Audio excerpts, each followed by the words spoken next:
Gusto mong mag-ipon pero bakit laging nauubusan? So, gano'n rin ba ang problema mo? Yung gusto mong makapag-ipon pero kada sweldo parang magic, biglang ubos na lang ang ating pera. So, lagi kang nangangako sa sarili mo, next month na magsisimula na ako talaga, promise. Pero hindi pa rin yung nangyayari. So, bakit? Bakit may gano'n tayo? Hello, ako nga pala si Celine. I am a financial advisor and my advocacy is spreading financial literacy and financial education to all breadwinners out there. Okay? Isa sa mga inaalala natin every sahod is, paano kung dumating ang emergency at wala ka tayong nahuhutan? Hindi mo maibabalik yung mga panahong sinayang mo dahil sa gastos imbis na pag-iipon. Diba? Yun yung mga bakit? Bakit? Bakit? So, bakit mga ba yung ganun tayong fear? So, ito yung isa sa mga reasons bakit tayo may fear na ganito is nag-start yan sa childhood natin, kung paano tayo pinalaki, yung upbringing natin, so yung environment natin habang lumalaki tayo. So, it could be na lumaki kang walang tamang financial guidance talaga. Number two, pwede ding mas inuuna ang wants kaysa sa savings.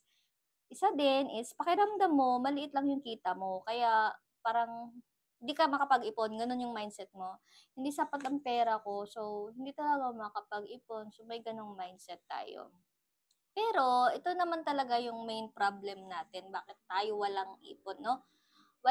Number one is wala tayong budget plan. Okay? Sweldo in, gastos out, tapos wala nang natira.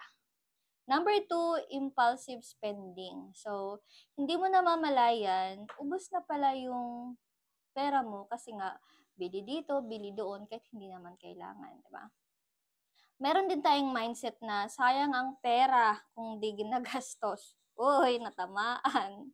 Ako din, isa din ako sa mga ganito sayang yung pera kung di magagastos. Pero kasi, namulat ako, paano kung mas may malaking pangangailangan in the future? What are we gonna do then? 'Di ba? So, ano ba yung pwede nating gawin para makorek natin yung ganong mindset, makorek natin yung ganong practices? So, what can we do is number one, set a clear saving goal. So, kailangan i-clear mo sa sarili mo. I-clear mo na may goal kang gustong marating. So, para saan ba yung ipon mo? For emergency fund ba? For investment ba? For future needs ba? So, you need to set a specific goal. Okay?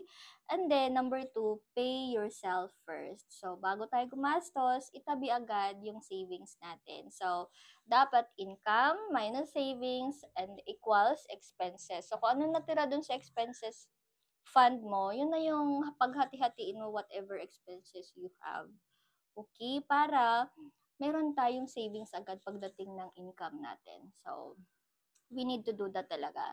Number three is avoid unnecessary expenses. So, kung di mo naman kailangan, wag mo munang bilhin. You need to prioritize yung mga needs muna habang wala pa tayong ipon, di ba? Yung mga wants natin, pwede natin yang maging goal, pag-ipunan, di ba? So, habang wala ka pa siyang fund para doon, wag mo munang gastusin, ipon ka muna.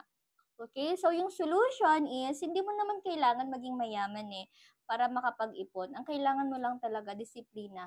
Okay? Disiplina at tamang mindset. Okay? Ito ang kalaban mo pagdating sa pera.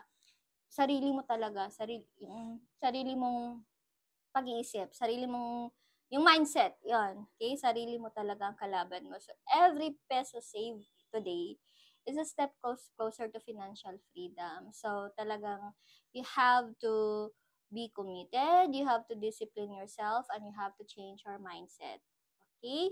Alright, so ikaw, ano ba yung mga kailangan mong gawin para makapag-ipon ka na? Okay, comment down below.